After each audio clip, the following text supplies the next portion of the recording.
So, we're going to be looking at the body worn camera rollout that's taking place in British Columbia. We're going to explore the challenges faced, the successes achieved, and the impact on community safety. In the session, we'll be hearing from Inspector Andrea Anderson from Vancouver Police Department and Acting Staff Sergeant Jim Ingram from Delta Police Department to take the virtual stage. Just a quick bit about them. Inspector Anderson is a 22-year veteran of policing in BC, having a varied career in patrol, strike force, traffic, professional standards, recruiting, public affairs, and currently the body-worn camera unit. Acting Staff Sergeant Jim Ingram is currently the Operations Advisory NCO, as well as the NCO in charge of DPD's Public Safety Operations Group, which includes their Emergency Management Disaster Response Unit, Tactical Support Group, and Drone Program. I'd like to welcome you both to the stage. You can turn on your cameras. And oh, you're already here. Perfect. All right. So to start us off today, Jim, I'd like to ask you about Delta Police's rollout and the use of body-worn cameras prior to 2024. So why did DPD want to take the first step towards equipping officers with this tech, even before others had in the province? Sure. Thanks, Brittany. Delta's always had a bit of a reputation in BC as being proactive in adoption of technology. Because we're a smaller agency, we're nimble, we're able to kind of roll the new things out and test new things in a way that may be harder for a larger agency too. So we've had some great support there. We've had great support with our management team and with our police board and with our city council. So we were in a position where other agencies across Canada had started to roll out body cams. Body cams have been rolled out in the US. And we were actually starting to feel like BC was a bit of a late adopter.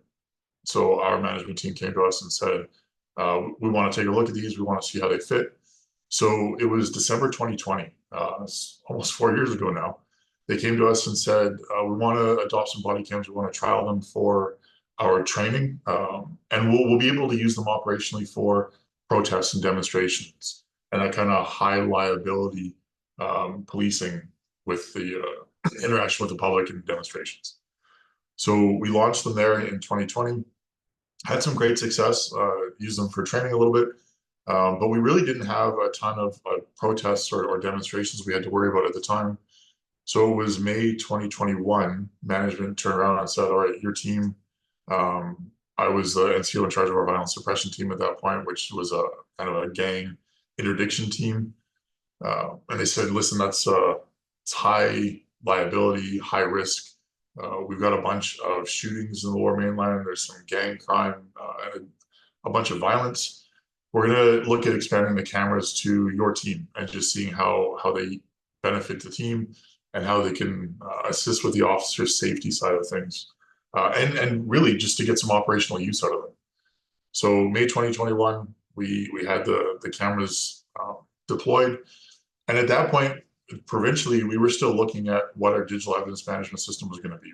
We hadn't adopted a provincial solution for that yet. So it was kind of working in the whole DEMS, the cloud management side of things, and then the body cams. That summer, we had some great success with the body cameras. So the police board recognized that they were eventually going to be the kind of the future of policing. So we were approved to use the body cams permanently with the violence suppression team and the interdiction team.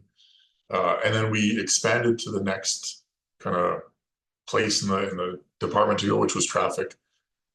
And the reason we kind of slowed down the deployment and kept it with the interdiction team and the traffic team is a lot of the work is roadside. A lot of the work was side of the cars.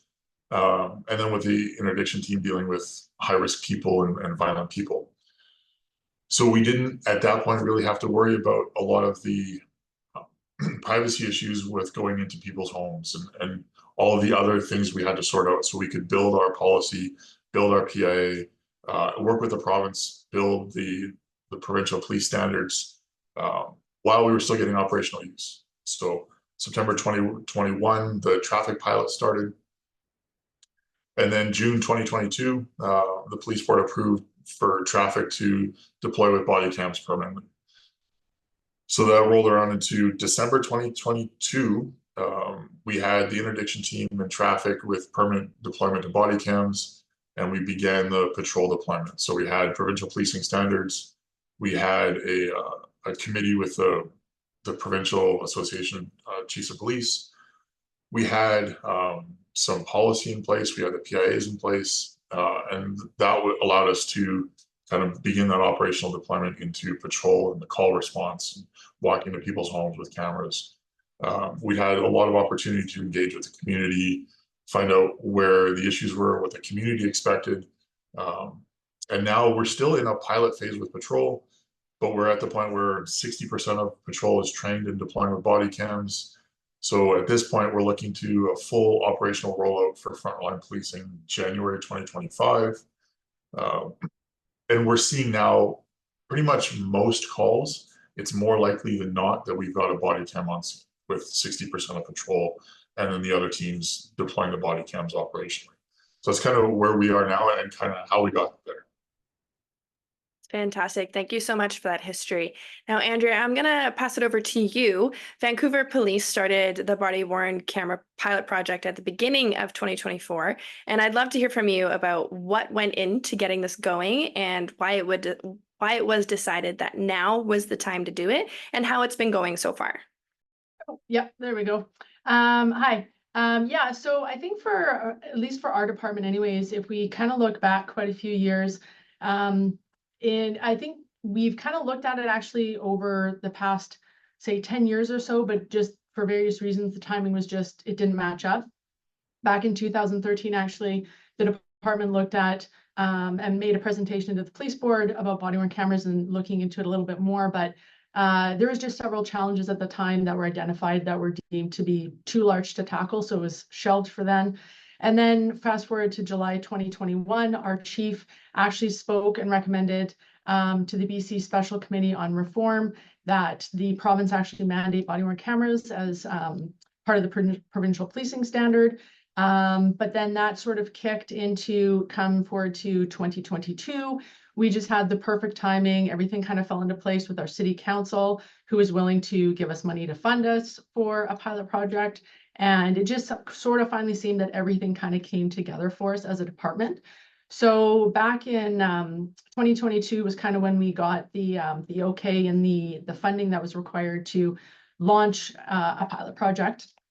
And so I've been actually working on it since then. I was just lucky enough that I was sort of a little bit crazy because I didn't quite know what was involved. And I took initiative, and I'd had a personal interest in body-worn cameras since when I was in traffic enforcement, probably about 10 years ago. I just felt that I get it. Nobody likes getting a ticket. I fully understand that. However, my experience in traffic enforcement, I just felt that if I was wearing a body-worn camera, I would have been treated better by some of the people that I interacted with. Not everybody, but certain interactions.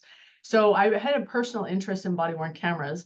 And unfortunately for my superintendent, Howard Tran, who's the executive lead on the project, I found out that he was been named the person to be in charge of the project.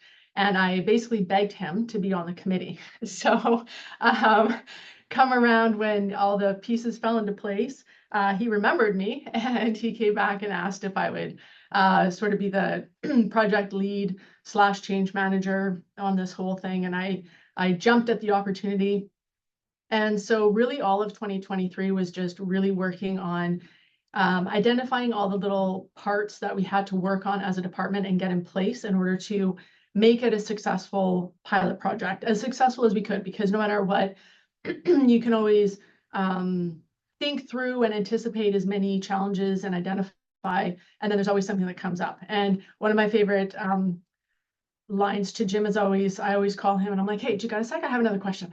So I've relied a lot on Jim since we've started, because they were ahead of the curve for us. So there's been many phone calls to Jim.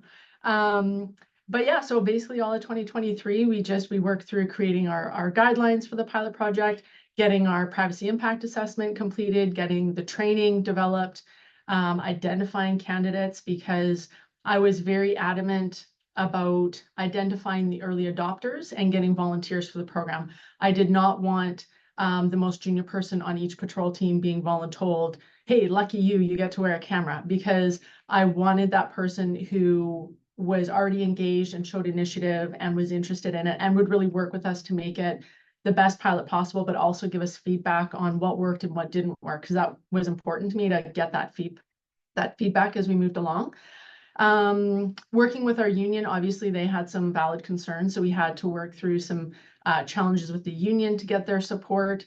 And then it was, once all that was kind of said and done, obviously we had to hold an RFP, and Axon was our chosen preferred vendor. We launched it January 4th, 2024 was our first training course. And I won't lie, there was a moment I was standing at the very front of the first class, and I looked at my superintendent and I was like, because we were just giving some opening remarks and stuff, and I was like, oh, we actually made it. Like, we did this. Like, we finally got here. Because there was many times in that previous year leading up to it that I wasn't so sure we were going to pull it off, actually. So it was a good feeling when that first course rolled out. So we took all of January to roll out. I think we held 13 courses. We had identified at that time 78 participants to pilot the cameras. So we rolled out the courses, we rolled out all the training.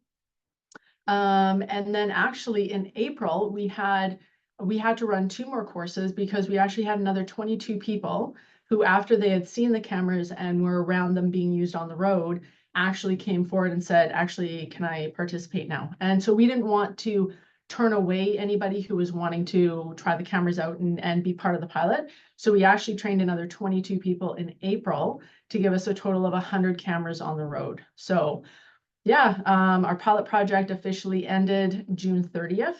And we've been doing our evaluation of the program and our report back up to that sort of from June 30th to now. Members are still continuing to use the cameras, so they're still on the road. It's still on a voluntary basis, as it has been our whole pilot project so far.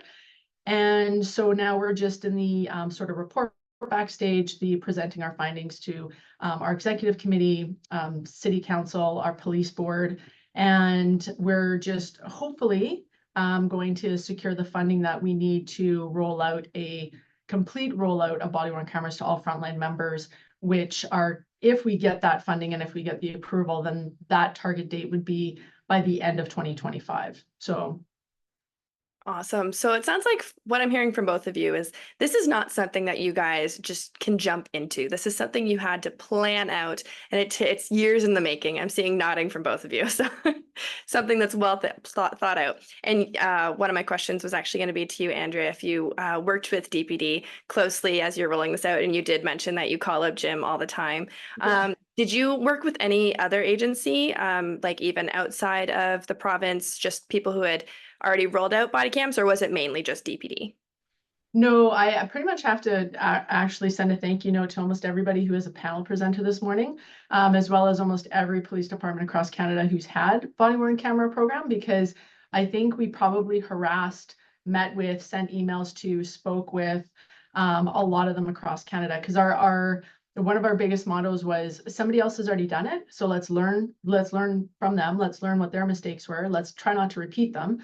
And so that really started with almost a bit of a campaign, marching across Canada, finding out who had established programs and then asking them questions. And thank goodness for Zoom meetings, because there was no way my department was going to fly me all across Canada. So it was very good. But some of the big ones we met with are obviously Peel Regional, Toronto Police, Calgary Police. We actually spoke with the Belleville guys that just presented on e-notes. Obviously DPD. So there's been heavy consultation with many different departments across Canada. That's fantastic. You must have great connections now too. Yeah.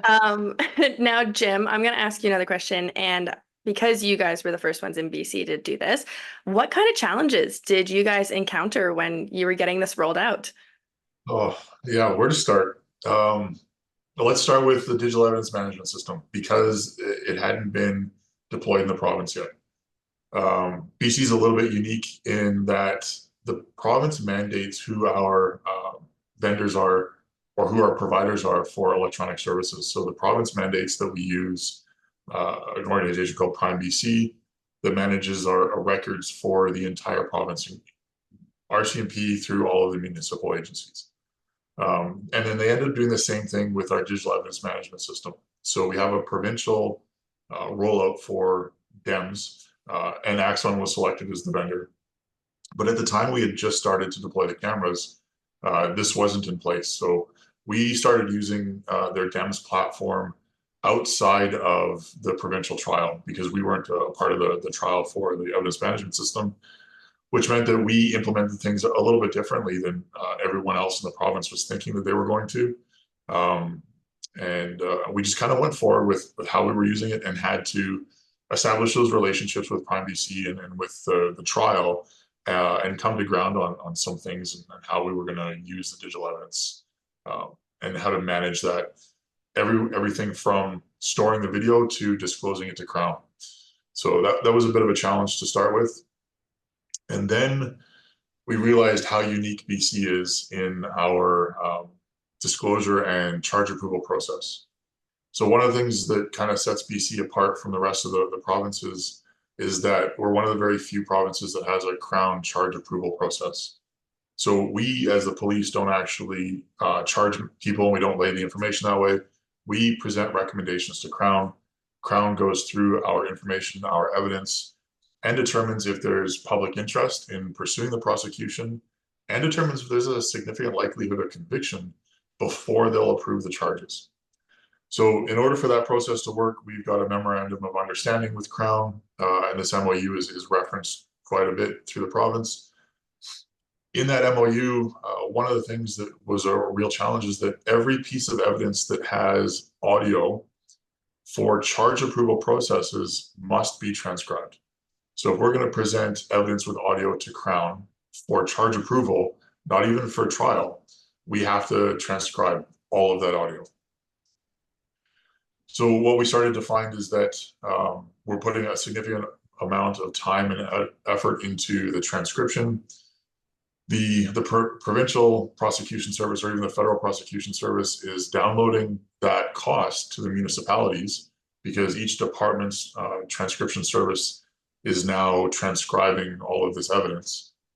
And then it starts to feel like a bit of a throwaway when charges aren't approved. So if we've got charge recommendation for something where I've got 4 hours or 8 hours of body-worn camera video, some statements, and we've gone through and transcribed all of that, and then charges aren't approved, that money's down the drain. So there was a lot of discussion with Crown, and there's still going to be a lot more discussion with Crown because we haven't come to a really good place, in my opinion, that works and balances out that cost and that need.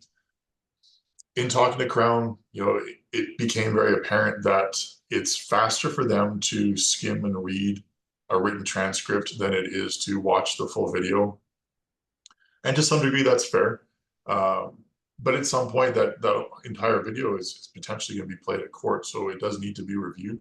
And that's a lot of time to ask Crown to review. And we get that we're putting and pushing more load to the prosecution service. But it's also the best evidence. So like I said, we're still trying to find that balance.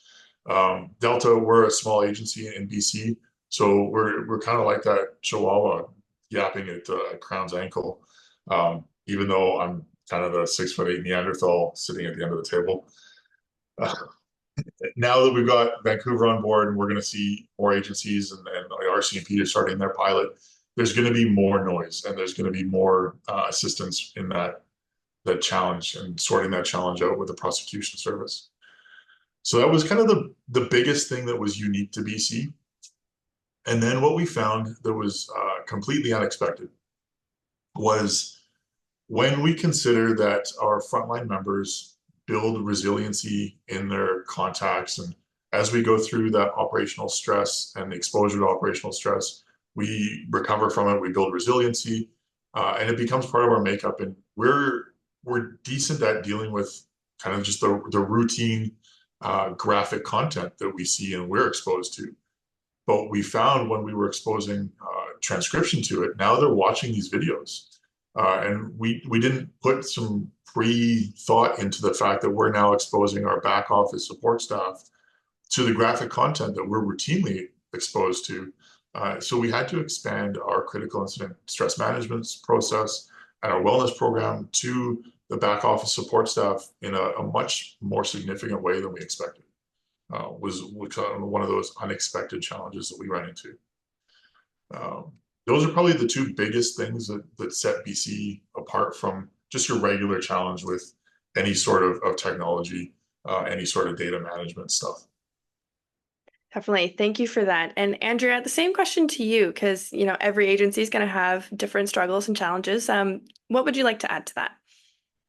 Well, I think to start, Jim summarized the challenges with Crown Council perfectly. So I just have to say ditto on that. One of the things we're doing in Vancouver is we do, since the beginning of the pilot, actually, we've been having meetings with our Crown Council every 2 weeks. So we flag, files that are sent to them with body-worn camera video. They kind of keep them in a separate pile. They review them all. They send us back kind of a laundry list with recurring issues or issues with each file so that we can go back to the member and be like, hey, by the way, you forgot this, or hey, by the way, remember you have to do that kind of thing. So we've been able to make, I feel, incremental changes with our Crown Council, and I call them wins because you have to look at the positive. But there are larger provincial issues that I feel like Jim and I have agreed to sort of team up with, because there's, like Jim had referred, Delta and us are now on board with body-worn cameras. I really don't see them going anywhere, like they're not disappearing. So we need to really start to push Crown with some of these changes that we would like to see. Now, whether we're successful will remain to be seen, but we're hopeful. But there has been some progress being made with Crown, which has been nice. Again, with the critical incident and the stress management for our support staff. Again, it was something that we had actually heard from some other departments. So we have been aware of it. And what we're hoping to build into, if we get the support for a full rollout, is actually increased support, mental health support for our civilian staff, because of the fact that we know from learning from other departments that that is a real, these people aren't cops. They're not used to dealing with what we have sort of become conditioned to. And it's one thing to listen to just an audio recorded interview in an interview room, and then it's very different to now actually be watching a video and transcribing it and interacting with it. So we are alive to it, and thankfully our department is very supportive of that as well, which is nice. One of the other changes that we came across in our department is change fatigue with our members. So we just, unfortunately, because of the timing of everything, EIM naming came out, which is another agreement between all the police departments and the Crown, with how every file and every file name has to be named, and it's got to be standardized. And it's a big thing. I could go into it, but I'll save you all the pain. But just let me say, it's a big thing. So unfortunately, EIM naming came out at the same time as body-worn camera, and we were starting to see people kind of confuse problems with EIM naming and then blaming body-worn. We're like, whoa, no, totally separate, not us. That's the EIM naming problem, because we didn't want to take on like any mud from another program. But we did just find that just in today's day and age, like I think most departments across Canada are facing the challenge of trying to recruit and retain, and everybody is, fighting for the same candidates. And so our members really are getting tired because there's a lot of overtime, there's a lot of protests, and just we had to really be careful of change fatigue. And so moving forward with some of the other changes that are on the horizon, we really have had to just pump the brakes on some of them, because we're like, okay, our members can only handle so much. And if we throw too much at them too fast, they're not going to buy into anything. So that's one of the ones that we've had to really be mindful of as we've progressed through our pilot project. Of course. And you actually led me right into my next question perfectly, because you're talking about the wins, and these challenges sometimes lead to successes. So what have been some more positive outcomes of using the body cams?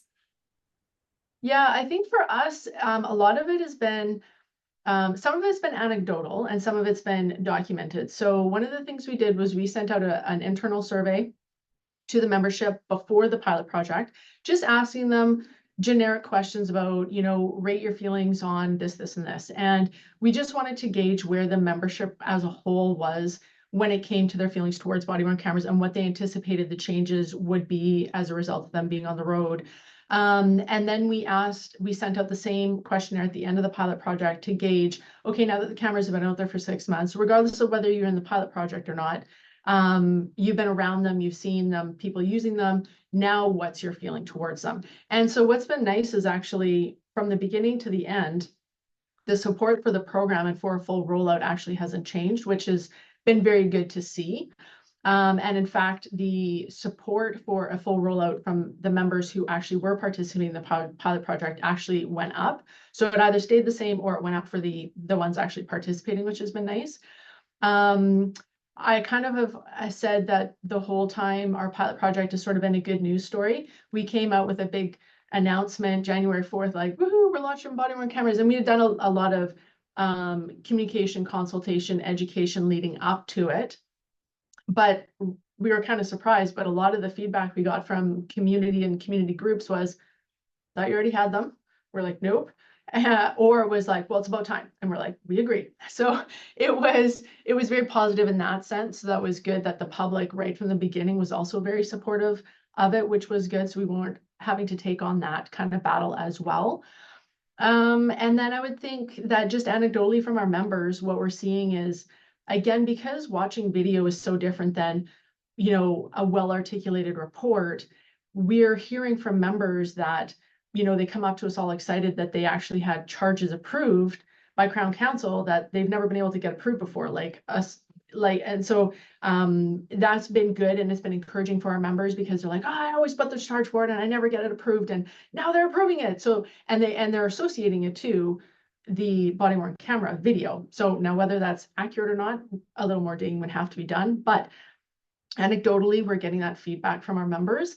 But interestingly enough, I actually went and sat in on a trial that was taking place where they were intending to introduce body-worn camera video, and I had a chance to talk with Crown Counsel during a break, and I was asking him on his thoughts on it and what's his experience with it. And he commented very favorably on it. And he, as a Crown prosecutor, really enjoys body-worn camera video and he thinks it's great.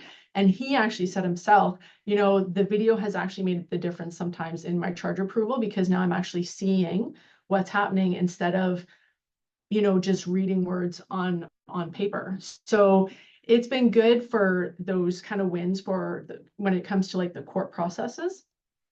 But then also our members have really found that, and this was some of the earliest feedback we got, was as soon as they have, sometimes when there's a bit of a, not that it's a contentious, but if the person they're dealing with is starting to get a little bit elevated, as soon as they've turned on the body-worn camera and said, hey, just so you know, this interaction is now being recorded, it's actually helped bring the person down. And in certain cases, the person's pulled out their cell phone and was like, I'm recording you. And they're like, no problem. This interaction is being recorded. So it's been interesting to see and to get that feedback. And that was some of the earliest we got, that our members have seen a change in behavior in some situations, not all, but in some, definitely they've noticed that de-escalation, which we were hoping that they would experience. That's fantastic. And Jim, what about Delta's successes? In a lot of the ways, very, very similar to Vancouver. The evidence documentation that Andrew brought up is I think one of our biggest wins, and it's the big win with the technology. And the way I describe it to people that haven't used the cameras before, I've got a bit of a thought experiment to walk people through. So consider that you're at a call. The circumstances of the call don't matter, but you're at a call. There's a little bit of stress. There's some things going on. We are going to see some things. We're going to hear some things. And those things that we see and hear are going to form the basis of our decisions. We then have to store the visualization of those things into short-term memory, stress involved in everything. And then at some point in a contemporaneous time frame, we're going to be done with the event. We're going to have to take the time to revisualize those things. We're going to transform that visualization into written words. We're going to make our notes. And those notes are going to be used to refresh our memory later. And then we will sit down at a computer, maybe that day, maybe a couple of days later. We're going to turn that visualization of the memory into written words in our report. And we're going to try and explain to somebody what happened. We're going to try and convince Crown to charge somebody. And then we're going to go and we're going to be exposed to a significant number of contexts over the next 12 to 18 months. Other scenarios that are similar, other scenarios that are completely different, stress and traumatic stress and all of those things that happen. And then in 12 to 18 months, we may take the stand at a trial or an inquest, and we're going to have to read the words that we put into our notebook. We're going to recreate the visualizations in our brain from our memories. And then we're going to transform those visualizations into verbal words. And we're going to say those words to a judge or to a jury. And we're going to have those words be heard by that person. That person has different context, has a different understanding, has different experience and different exposure. And they're going to take the words that we say and they're going to form their own visualization. And we're going to hope that the visualization they form is the same one that we had or that we saw 18 months ago, that we've now transformed and translated and provided to somebody else. Or we could just play a video. And I think the video there, it's not perfect because the video doesn't pick up the periphery. It doesn't turn with our heads and our eyes. It doesn't smell. It doesn't feel, thankfully.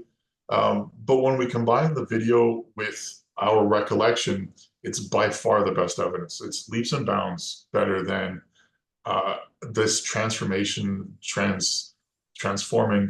thoughts and visualizations to words, and having somebody else kind of come up with and see the same thing we saw 18 months ago.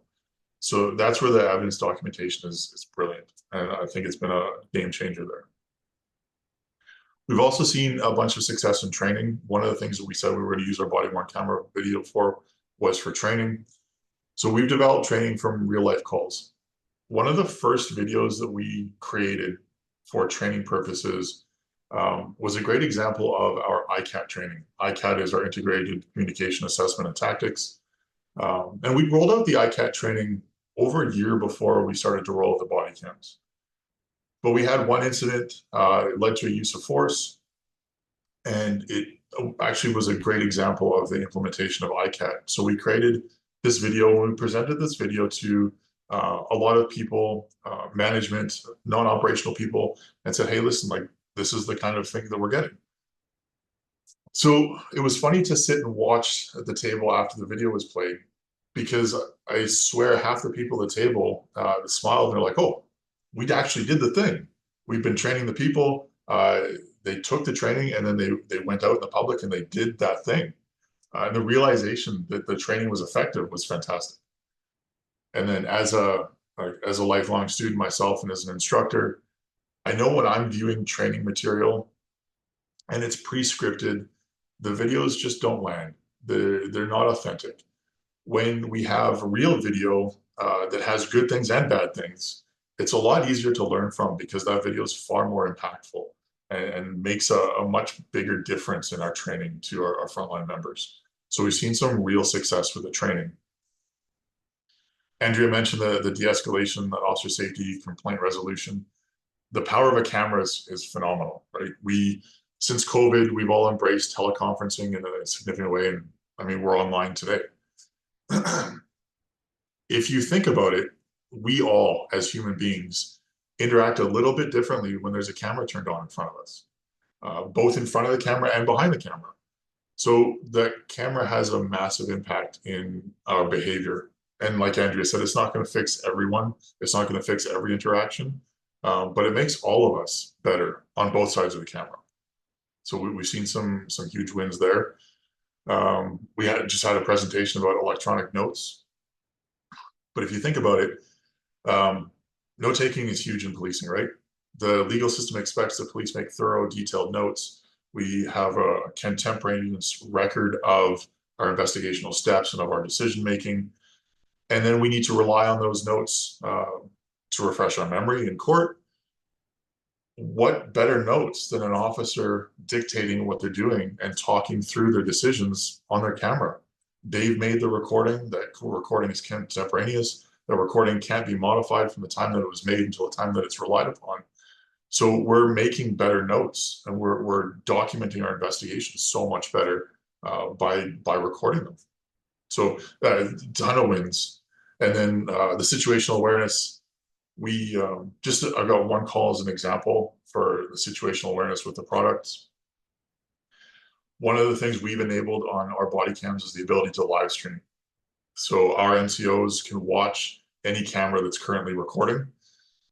And last year we had an incident where we had a person on the Alex Fraser Bridge that was threatening to jump off. They were on the wrong side of the railing and they were just hanging on. One of the members on my team was one of the first on scene, and he had his body cam rolling. Myself and my partner is one of the lead negotiators at the time. We were 20 minutes away. So we got in the truck. I'm driving and he's watching the body cam video of the member that's currently interacting with this person in crisis. Now, this member is a great member, like all of our frontline members, but maybe not a professionally trained crisis negotiator. So my partner was able to watch and then make a phone call to the second member that was on scene and provide coaching for the 20 minutes it took us to get the negotiator on scene.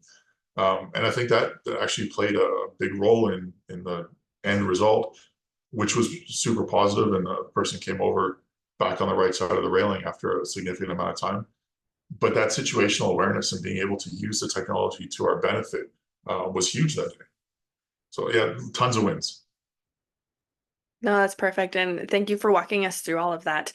Now, looking to the future, Andrea, I'm going to start with you. What do you see coming down the pipeline for this technology in the coming months and also the coming years? And also on the other side of that, what would you like to see from body-worn camera manufacturers? Because, Chief Nish talked about it earlier, vendors have a huge part in this to play. So what would you like to see from them?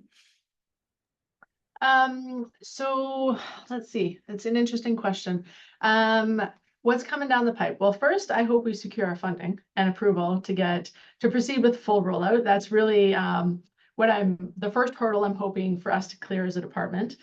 But if we're in the world of I've secured the funding and we've got approval and we've rolled out to all frontline members, I think it's very interesting, all the advances and the possibilities on the horizon that integrate not only into DEMS, but also with the body-worn camera. I know for our department, we've looked at the live streaming feature that Jim was talking about.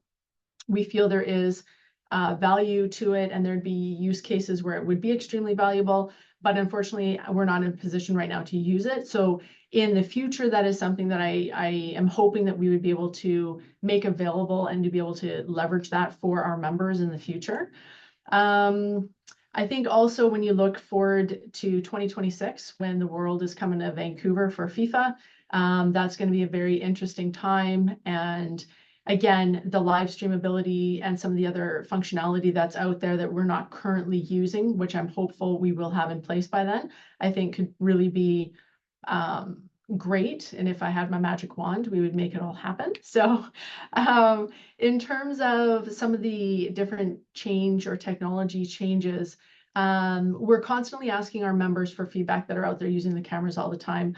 And interestingly enough, one of the big pieces of feedback we've gotten from our motor officers who have wholeheartedly embraced body-worn cameras. They have been all over it from the beginning, so it's been great. And again, their interactions on a daily basis are sometimes very different than your 911 responder interaction that the member has. And so they've repeatedly been asking us to get Axon to make a polarized lens for the body-worn cameras, because they're stopping roadside to a car and they can look into the vehicle, but then when they review the body-worn camera, there's a glare.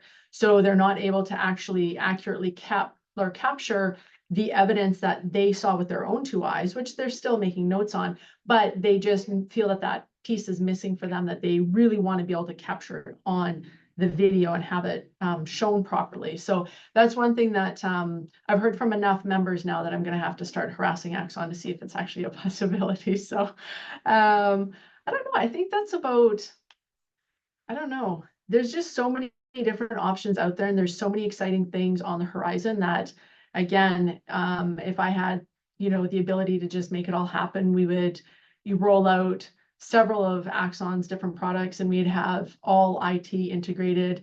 But I have to be patient and realize, again, the change fatigue, and you have to do it responsibly and ethically, and you have to only move as fast as the public will give you support to roll out change as well, which is the other important piece. So Definitely, that is a huge piece. Jim, what would you say, or what do you see coming down the pipeline, and what would you like to see in the future? I think Andrea hit on the biggest one. It's that integration. We have so many disparate systems. We've got our CAD, we've got our records management system, the evidence management system, we have our Blue Force tracking, our situational awareness system, and we're layering technology on. We've got body cams and dash cams, drones, and all of these tools. The biggest thing is going to be integration and how to keep everything working together and efficient and effective. It's one thing to have the technology, but if you've got 11 different disparate systems, 11 things, 11 screens you have to look at, it doesn't work. So that integration is key, and we're getting there. It's coming, but to see where we can go with that and what it's going to look like in a year, it's exciting. Big thing for us, especially in BC, is going back to that transcription piece. Looking for some improvements in the AI in that transcription. The ability to auto transcribe something and software auto transcription traditionally has been good when you look at an interview room or you look at a clean and calm place where you've got a limited number of people talking and you have an organized discussion. The ability to transcribe that is actually fairly quick and easy. When you add a body cam to it, or you add multiple body cams to the same area, and you've got people talking over each other, you've got background noise, you've got emotion, you've got all of these things that make it hard to break out the sounds properly. Looking for the use in the AI for getting that transcription done, lowering the cost and creating far more efficiency is going to be huge for us there. And then just that data, the body cam and all of the technical tools we're using, we're creating an immense amount of data, and we need a better way to manage, to disclose it, to document that data. And then, we talked a lot about the operationalization of these things and the disclosure to Crown, but the next phase as well is we need to take all of that information, be able to use some AI, go through the cameras, and address two huge things. We need to proactively address members' wellness. So where we have members involved in issues, if we can use some of the data from the body cams in order to proactively get in front of them. And then on top of wellness, the next thing is coaching and training. If there's opportunities to get better and to make us better across the board by using AI and getting through that technology to create coaching and mentoring opportunities, I think that's super exciting as well. Yes, completely. Before I go into my last question, I just want to remind our attendees, if you do have questions, pop them into the Q&A because we'll be coming up to that soon. Now, for my last question, as time goes on, more and more police services may decide it's time for them to start on their own body-worn camera rollout. And we know, like Jim said, the RCMP is doing their pilot projects now. What advice would you guys offer to other agencies who are listening in as to where to start? And Jim, because Delta started, I'm going to start with you. What advice would you have to share? Same thing Andrea said at the beginning, reach out to everybody. Don't reinvent the wheel. We may have been the first in BC, but we definitely didn't sit in a vacuum and create this. Just like Vancouver did, we reached out across the country and into the US and asked people what they did. You've got to have that collaborative approach. So if it's an agency in BC, you've got the support, and there's definitely some agencies in BC, and we've got the provincial policing guidelines that are going to be a huge help. If you're in a province that doesn't have that yet, start with the provincial policing standards. Start with a framework. Start with what you need, that legal authorities, the privacy impact assessment. Get all of that stuff out of the way, because the operationalization and the training will come, but you've got to understand how you're going to use them. I think one of the biggest challenges for us in starting the program was deciding how we wanted to use them. If we looked across the country and into the US, there were a lot of agencies that said, you know what, the phrase was door open, camera on. As the members arrive at a call, the police cruiser door opens, their camera turns on. Other agencies are, while the police are in the lawful execution of their duties, everything will be recorded. we heard from our community that that wasn't what they wanted. The biggest reason we wanted to use the cameras was just for documenting evidence, evidentiary documentation, and the ability to de-escalate. So coming up with that theory of deployment was a big thing for us as well. And Andrea? I have to apologize if you caught my moment of sheer panic there a minute ago, because everything just stopped working on my screens and I was like, oh, I just got kicked out. And then it all just came back to life again. I was like, oh, I'm back. So if my face was doing weird stuff, that's why I was like, ah, what happened? I think, yeah, like what Jim said, it was, cops love to help other people. We love to tell people what we've learned, what we did, don't do this, don't do that. So yeah, definitely start by reaching out to your counterparts across Canada and find out and ask them, hey, what would you, if you could do this over, what are some of the top things you would never do again? Like, what are the big things to steer us away from? Because we actually got very valuable feedback from departments who were like, whatever you do not do X, Y, and Z. And we were like, oh, we were going to do that. And they're like, don't. And they were able to tell us why, so that we were able to take it back to some of the decision makers above me to educate them, to be like, we should not go that way, and this is why. So to echo what Jim said, absolutely just reach out across Canada. And then also for us, because we're a larger agency and we were only we had 100 people, so we only took members from 2 of our 4 districts.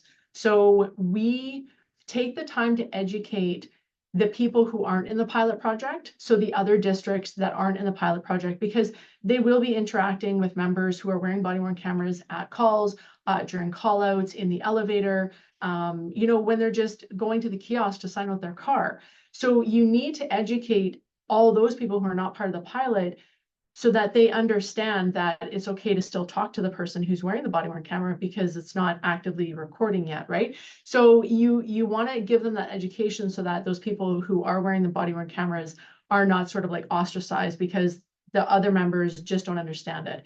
And then in the same vein, take the time to educate all your civilian staff as well. And this is one thing, admittedly, we dropped the ball on. But take time to educate them as well, because they are also interacting with all these members on a daily basis, and they're riding in the elevator and they're staring at a camera and they're like, is it on? Is it not? Can you hear me? Is it being recorded? And so we actually got valuable feedback from civilian staff kind of after the fact. We're like, oh, sorry, we forgot about you guys. So also take the time to educate civilian staff, because it's a massive change for our department and for most departments. And so people are initially sort of scared and apprehensive of change, but if they understand it, then they're more accepting of it. And so you just want to give them that peace of mind that, hey, this is how these work.